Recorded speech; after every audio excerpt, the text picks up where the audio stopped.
The iPhone 8 exists simultaneously in two time periods: an emerging future pervaded by innovative new apps incorporating augmented reality and machine learning, in the past when LCD displays offered the best quality and the user's relationship to the screen was less emphasized. The A11 Bionic chip is a marvelous feat of engineering, offering industry-leading performance and powering the most accessible AR platform yet. But it's tied to a display technology that the industry is finally ready to move on from, and a design that didn't even seem fresh when it was introduced 3 years ago. And then there's the price.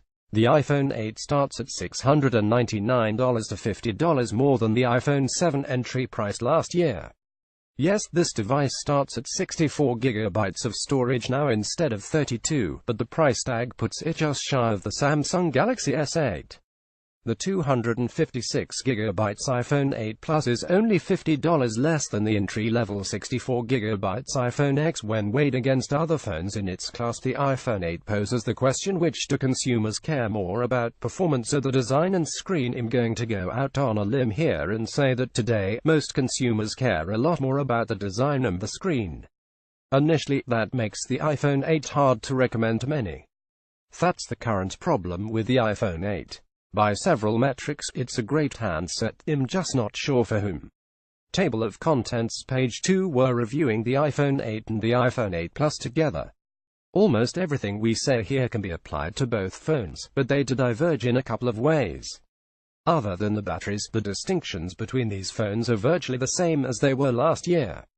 Here's an outline of some of the differences. Specs at a glance: Apple iPhone 8 screen 1334 x 754.7 inch 326 ppi pressure sensitive IPS touchscreen with DCI-P3 color gamut. OS iOS 11.0 CPU Apple A11 Bionic 2x high performance cores, 4x low power cores, RAM 2GB GPU Apple made A11 Bionic GPU storage 64 at 256GB networking 802.11 AC Wi-Fi 866 megabits per second, Bluetooth 5 NFC Apple Pay only ports, Lightning camera 12MP rear camera with OIS 7MP front camera, size 5.45 by 2.65 by 0.29 138.4 by 67.3 by 7.3 mm, weight 5.22 ounces, 148 grams, battery 1821 mAh, starting price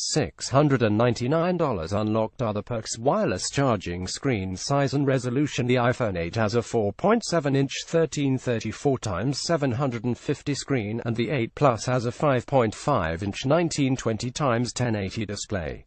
The 8 Plus is actually displaying a 2208 x 1242 image and scaling it to 1080p, which may impact performance in some scenarios. However, this distinction is generally not visible to the naked eye. Internals: the iPhone 8 Plus has 3 GB of RAM, while the iPhone 8 has 2 GB. Battery: a teardown revealed that the iPhone 8 has a 1821 mAh battery, while the iPhone 8 Plus has a 2675 mAh battery. Camera: both phones have a 12MP rear camera with an f1.8 aperture and optical image stabilization (OIS). The Plus adds a second 12MP camera with an f2.8 aperture that can be used to simulate optical zoom up to 10x. Software: the iPhone 8 Plus larger screen lets it do a few things the iPhone 8 can't. Design and aesthetics: glasses back. The iPhone 8 and 8 Plus are very familiar handsets. The dimensions are almost the same as those of the iPhone 6, 6S, and 7. Most, if not all, of your old cases for those phones will fit if you still have them. In fact, from an aesthetic standpoint, the iPhone 8 is essentially 2014's iPhone 6. It adds some ideas that date back to 2010's iPhone 4, a glass front and back, with a metal band. This time it's aluminum around the edges. But this latest release doesn't have the iPhone 4S striking, like a camera-inspired look to it. The iPhone 8 is also subtly heavier than the past couple of iPhones, which sounds like a bad thing, but it actually gives the phone a more premium feel. The iPhone 6S surfboard always felt a little flimsy in my hand, even though it proved quite sturdy. The iPhone 8 and iPhone 8 Plus. The iPhone 8 and iPhone 8 Plus. The glass back of the iPhone 8. There's a lightning port, but still no headphone jack, on the bottom of the iPhone 8. A smooth titanium band wraps around the top of the iPhone 8. The volume controls adorn the left side of the iPhone 8. The power button and the SIM card slot adorn the right side of the iPhone 8. The front of the iPhone 8 Plus looks almost indistinguishable from that of the iPhone 7 Plus. The Plus model's dual camera setup returns. The glass back of the iPhone 8 Plus. There's a lightning port, but still no headphone jack, on the bottom of the iPhone 8 Plus. A smooth titanium band wraps around the top of the iPhone 8 Plus. The volume controls adorn the left side of the iPhone 8 Plus. The power button and the SIM card slot adorn the right side of the iPhone 8 Plus. We like the glass back more than its aluminum predecessor. It feels and looks a little more premium, though that is always subjective. The overall difference is fairly subtle, but it's more noticeable with some colors than others. The switch to glass raises concerns about durability. Apple claims this phone's glass is 50% more durable than what we saw in prior iPhones, but whether that's true or not, it doesn't remove the concern. Multiple drop tests have confirmed that you'd best exercise caution when carrying this device. Fingerprints are also an issue, if you're the sort to be concerned about that. It's less noticeable on the lighter-colored phones. Our review units were silver and gold, but when we examined the space gray phone at Apple's Cupertino event on September 12, it was covered in noticeable fingerprints only moments after being wiped off by Apple's representative pre-demo. Other than the glass back, this iPhone design is largely unchanged since last year. There's still a camera bump. It's still rounded around the edges, which makes it pleasant to hold but easy to drop. The screen sizes are identical to the past several iPhones, and the bezels are the same, too. There's still a home button, and it still provides haptic feedback, customizable by the software. Despite Apple's claims that this is an all-new design, it's not. It's the same iPhone design we've been using since 2014. Now, you might say that 2014 wasn't that long ago. You might argue that the endless drive for a new design is a fool's errand if the design we have is already ideal. And I would agree, except the iPhone 6, 6S, 7, and 8 and the Plus big siblings are not the platonic ideal of the smartphone, certainly not in 2017.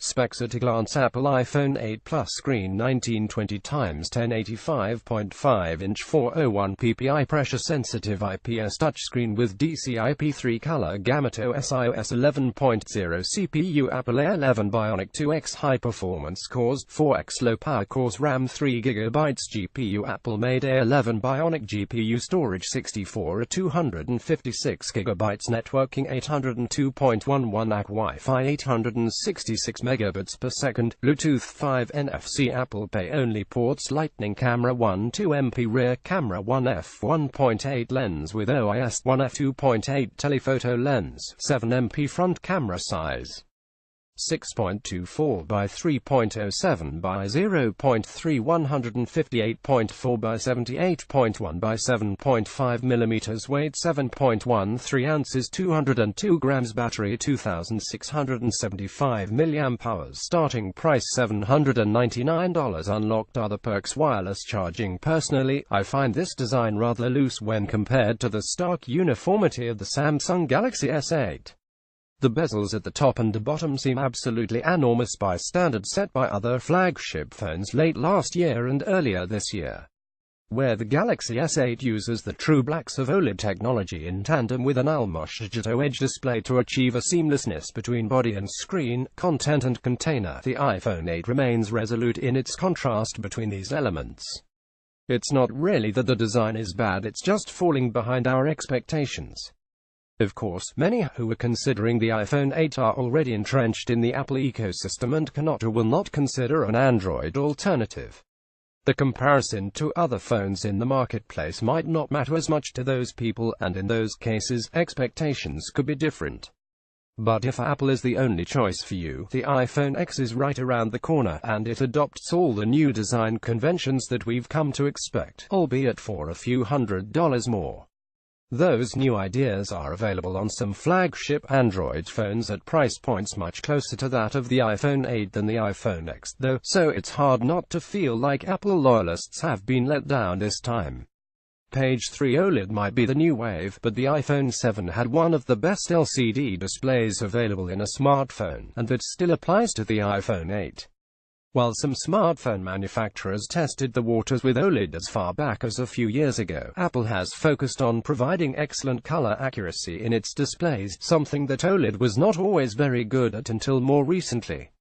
The new phone's basic specifications are the same as those of the iPhone 7 and 7 Plus. They are IPS screens with 1334x750 and 1920x1080 resolutions for the iPhone 8 and iPhone 8 Plus respectively, along with 14001 and 13001 contrast ratios.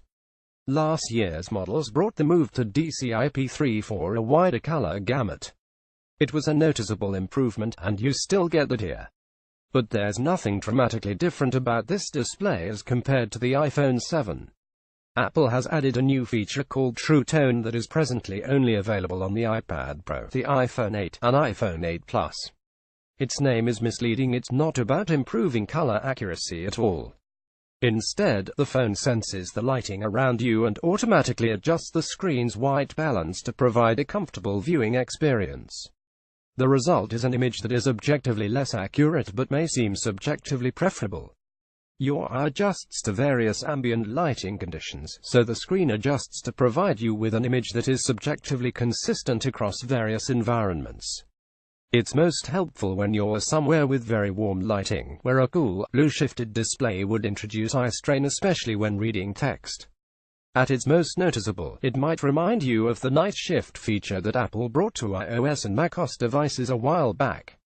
When we tested it, though, we usually found the difference to be rather subtle, which is the idea. It's a welcome feature for comfort, but it does not improve the actual quality of the image. It's up to you whether you enable it or disable it. One more note on the display: you may have seen news going around claiming that Netflix has updated its iOS app to support HDR playback on the iPhone 8, iPhone 8 Plus, and iPhone X. Many of these reports are missing a key piece of information. The iPhone 8 and 8 Plus do not have HDR displays, so you won't be watching HDR video on them no matter what the Netflix app may support. You'll have to wait for the iPhone X to experience that. Wireless charging: Apple has opted into the Qi wireless charging standard from the Wireless Power Consortium. It's a welcome choice, as Qi has emerged as the current leader in wireless charging, so there are charging stations in many locations. This is one feature that would not have been worthwhile if Apple had gone with a proprietary technology. I've already explained how Qi wireless charging works in detail, but the gist is that the system uses two coils, one in the charging pad and the other in the phone. The charging pad's coil generates an electromagnetic field that induces a current in the phone's coil. All the wireless charging pads announced for the iPhone 8 and 8 Plus so far max out at 7.5 watts, 2.5 more than the wired wall plug charger that comes with the iPhone 8, but half the wattage that you'll find in the latest Qi chargers used by Samsung and others. Wattage isn't everything, though, so we tested it. We charged an iPhone 8 with a Belkin Boost Up wireless charging pad, and it worked exactly as promised. We placed the phone on the pad, and almost immediately we heard the ping noise that tells you the phone is charging. It's very easy, but then again, so was plugging in a charging cable. Finding the right position on the charger wasn't an issue. Your mileage will probably vary depending on which pad you buy. We were still able to use the phone while it rested on the pad, even if this was a little awkward. We weren't able to test Apple's own multi-device charging pad AirPower, shown during the iPhone 8s unveiling, as it won't be available until next year. As expected, charging speeds were much slower on the wireless charging pad than they were with the phone's bundled wall chargers. If you've just hit 10% and need a quick charge, this isn't what's going to do it. Want to just top off your phone by leaving it on your desk at various points throughout the day? The pad is perfect for that. This is as good a place as any to mention that the iPhone 8 supports fast charging from high-wattage chargers. Apple says you can use a USB-C to Lightning cable to connect the phone to the wall charging blocks like the ones you get with a MacBook, 29W, 61W, or 87W, to charge the phone much more quickly than it would charge on its own adapter. It's also possible with third-party USB-C adapters that support USB PD. In our tests, it was notably faster than either wireless charging or the packaged 5W iPhone charging adapters. Page 4. The cameras in the iPhone 8 and 8 Plus are by and large not changed from last year's phones. The iPhone 8 has one rear-facing 1.2MP camera with an aperture of f1.8 and 5x digital zoom. The iPhone 8 Plus has two 1.2MP cameras, one wide-angle and one telephoto, at f1.8 aperture and f2.8 aperture respectively. The Plus model is capable of optical zoom up to 2x and digital zoom up to 10x, thanks to the added telephoto lens. Daylight photography with the iPhone 8. Daylight photography with the iPhone 8 Plus. Daylight photography with the iPhone 7. Daylight photography with the iPhone 7 Plus. Daylight photography with the Samsung Galaxy S8. Daylight photography with the Google Pixel. Both models have optical image stabilization. Unlike the iPhone 7 and 7 Plus, these two phones automatically shoot in HDR mode. There is no longer a toggle to switch in and out of it when taking a photo. These were good cameras last year, and they're still good cameras. Close-up photography with the iPhone 8. Close-up photography with the iPhone 8 Plus. Close-up photography with the iPhone 7. Close-up photography with the iPhone 7 Plus. Close-up photography with the Samsung Galaxy 8. Close-up photography with the Google Pixel. The colors are great, and low-light performance is very good for a smartphone. We really don't have much to add to our assessment of the iPhone 8 and 8 Plus cameras here. But take a look at the gallery for comparisons between the models. The iPhone models all produce very similar results, but you can spot some notable differences between the iPhones and the two Android phones. We compared them with the Samsung Galaxy S8 and the Google Pixel. Low-light photography with the iPhone 8. Low-light photography with the iPhone 8 Plus. Low-light photography with the iPhone 7. Low-light photography with the iPhone 7 Plus. Low-light photography with the Samsung Galaxy S8. Low-light photography with the Google Pixel. The iPhone 8 Plus has two features that the iPhone 8 doesn't: portrait mode, which returns from the iPhone 7 Plus with some refinements, and portrait lighting, which is new. Portrait mode was in beta when the iPhone 7 Plus launched, and now it's out. Apple claims a more natural bokeh effect in this mode now, and it has enabled the flash in portrait mode as well.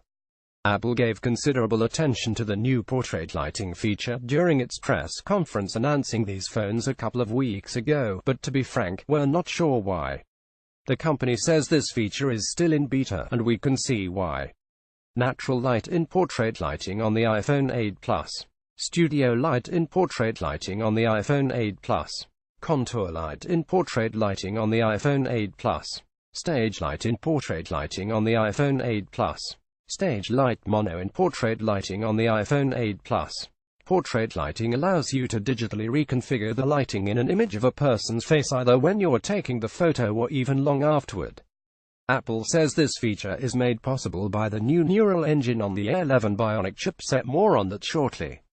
It supports the following lighting scenarios: natural light, which is just a normal photo; studio light, which gives the subject a soft, almost soap opera-like glow; contour light, which emphasizes definition and contrast in the lighting on the face; stage light, which casts a well-lit face against a black backdrop; stage light mono, which does the same thing as stage light, but in black and white; natural light in portrait lighting on the iPhone 8 Plus. Studio light in portrait lighting on the iPhone 8 Plus. Contour light in portrait lighting on the iPhone 8 Plus. Stage light in portrait lighting on the iPhone 8 Plus. Stage light mono in portrait lighting on the iPhone 8 Plus. As you can see in the images, studio light works okay. Contour light is hit or miss. The stage light settings, which are the most dramatic and sure to be the most popular if they work, frequently cut out the subject's hair in unnatural ways or accidentally captures the background when they shouldn't. In one of the above examples, the stage light setting just can't deal with large glasses frames, which expose the real, sunlit background behind the subject where it should be inky black. We can see what Apple is going for here, but it's not quite there yet. Performance overachiever here is the meat of the iPhone 8. After many minor tweaks and slight improvements mentioned above, we've come to an area where the iPhone 8 is significantly better than what came before. The A11 Bionic chip that powers the iPhone 8 and iPhone 8 Plus is fast and impressively efficient. It may be the fastest mobile chipset we've ever seen. With it comes Apple's first GPU developed in-house and an M11 Motion coprocessor. The iPhone 8 has 2 GB of RAM, and the Plus has 3 GB, just like the 7 and 7 Plus. Last year, Apple went up to 4 cores with the A10, 2 high-performance cores and 2 efficiency cores. Now we're up to 6 with the A11, 2 high-performance and 4 efficiency. But where the A10 only allowed 2 cores to be active at a given time, all of the iPhone 8's cores can work at once, though, for obvious energy efficiency reasons, they don't always. The resulting performance is impressive. Geekbench multi-core results compared with other Apple devices. Geekbench multi-core results compared with Android devices. Geekbench single-core results compared with other Apple devices. Geekbench single-core results compared with Android devices. The iPhone 8 is significantly faster at most CPU tasks than any other handset OS has tested to date. The CPU is where the biggest gains are, but it's only part of the story. Apple's phones already had an industry-leading graphics architecture from Imagination Technologies, but Apple has left Imagination behind and engineered its own 3-core GPU. This reportedly resulted in Imagination considering legal action against Apple, because Apple's GPU bears some similarities to what Imagination had been providing. That went nowhere, and after losing Apple's business, Imagination sold off to a VC firm. So why would Apple open itself up to all this drama when it already had a killer GPU architecture? Well, there's the long-standing Apple philosophy that the more of your product suite you control, the better the experience you can provide, and presumably, the bigger the profits. This move allows Apple to customize the roadmap for its GPUs in a way that would not have been possible with Imagination, which had multiple clients. An off-screen metal-based graphics benchmark against previous Apple devices. An on-screen metal-based graphics benchmark against previous Apple devices. An off-screen OpenL-based graphics benchmark against previous Apple devices. An on-screen OpenL-based graphics benchmark against previous Apple devices. An off-screen OpenL-based graphics benchmark against Android devices. An on-screen OpenL-based graphics benchmark against Android devices. In GFX Benchmetal's Trex off-screen test, the iPhone 8 delivers 136.3 frames per second, where the iPhone 7 delivered 117. Games are going to look great on this phone, and so will augmented reality. Machine learning and augmented reality are destined to be critical components of the iPhone ecosystem. The new CPU and GPU lay the groundwork for that, future-proofing the iPhone 8 for a new wave of features and applications in the coming months and years. Apple has also added a dual-core neural engine to the A11's image signal processor ISP, which reportedly is the source of the Bionic name. This allows for applying effects and other techniques to both images and videos as they are taken. This enables the new portrait lighting feature, among other things. Page 5. With that kind of performance, can we expect the same battery life? Apple has talked up the power efficiency of the A11 chipset, claiming that the iPhone 8 will match the iPhone 7's battery life. This promise is despite the inclusion of smaller batteries than we saw in the previous generation. We tested the battery life in both the iPhone 8 and 8 Plus and were not encouraged by the results. As we've done in past battery life tests, we set the screen brightness to 200 nits and run 2 tests, a Wi-Fi web browsing test that automatically cycles through loading a series of web pages over and over until the battery dies, and a similar test based on WebGL. We ran each test twice and averaged the results, finding that these phones' batteries did not carry us as far as the iPhone 7 and 7 Plus batteries did. The web browsing test landed only 5% lower than our iPhone 7 results, which is close to Apple's claim of equivalent battery life. However, our WebGL tests showed significantly shorter battery life. The Art Reviews team discussed this drop, and we don't have a definitive explanation for it. The prevailing theory may be that the WebGL test is GPU dependent, and this is an entirely new GPU. We will continue running the WebGL test a few more times and update this piece with the numbers after we're confident we're not getting erroneous results. But based on what we've observed so far, the iPhone 8 is not a step forward in battery life. iOS 11, it's the software that matters. Software often matters more than hardware for the user experience, and here the iPhone 8 and 8 Plus shine. They run iOS 11, which is also available to older iPhones going back as far as the iPhone 5S.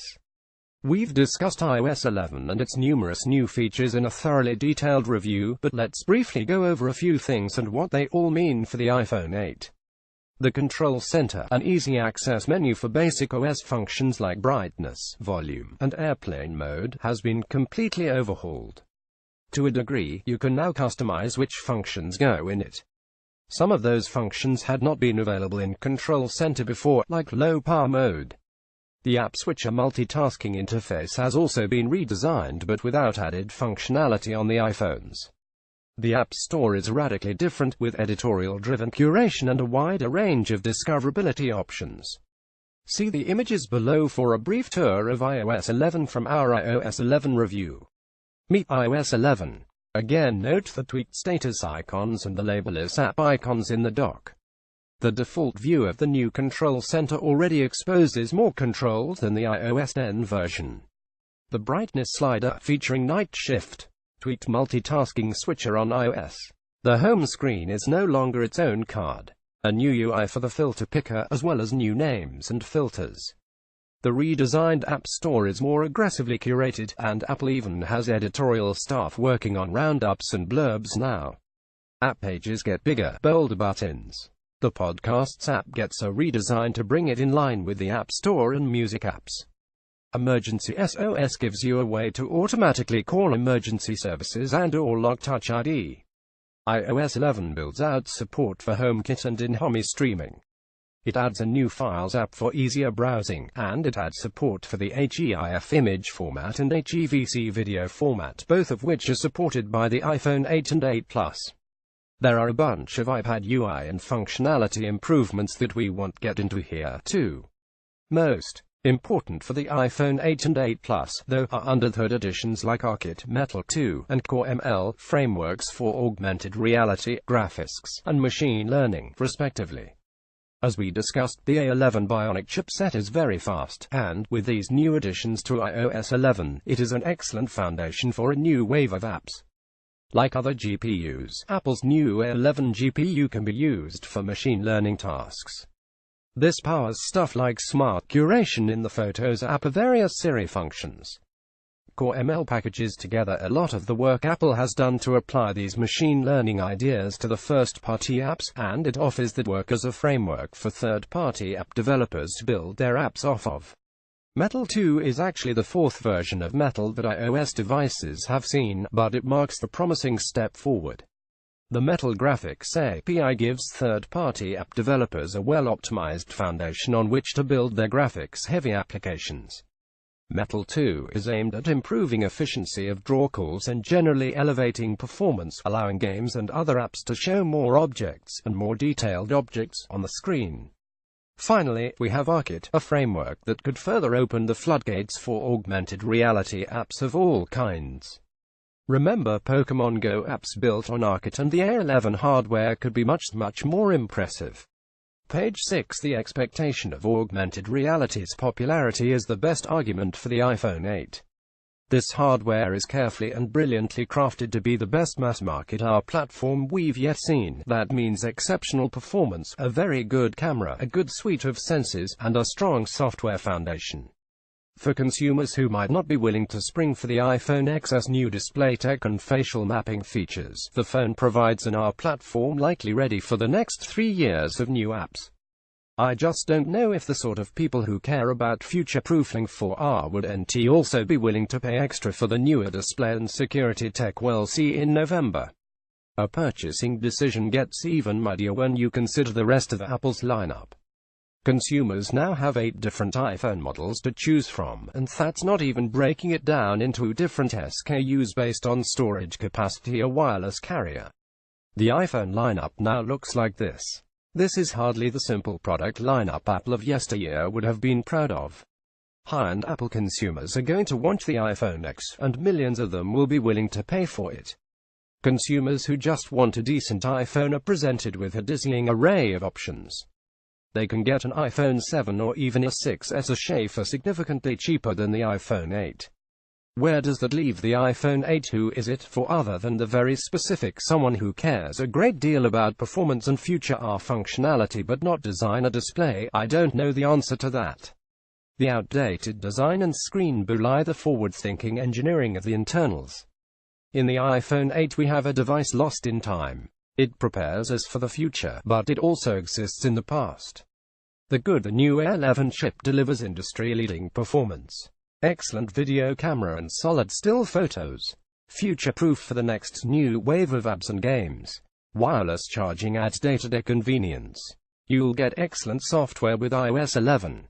The bad design, aesthetics, and bezels lag behind current trends and consumer expectations. Battery life still isn't where most people would want it to be. If you can afford it, it's hard not to justify going with an OLED display these days, and there's no HDR to boot. Apart from performance, the iPhone 8 Plus offers few benefits versus flagship phones from competitors to the soon-to-be-released iPhone X, the ugly, with a price hike over last year's iPhone 7, and with competing phones and the iPhone X offering newer, better technologies. It's hard to understand who this phone is for at this price point. This is especially true for the iPhone 8 Plus, which offers nothing over the upcoming iPhone X, but only comes in just behind it in price.